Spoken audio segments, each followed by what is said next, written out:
Hi, my name is Autumn, and here we have Lee. And I Hello. have a question to ask you about, the young generations. Why do so many young people today have a poor financial mindset?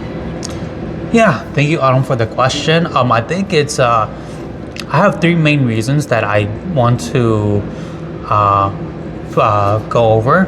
One is lack of financial education. Right. Two is because we live in a culture of instant gratification. And three is because they don't feel like they have a sense of urgency.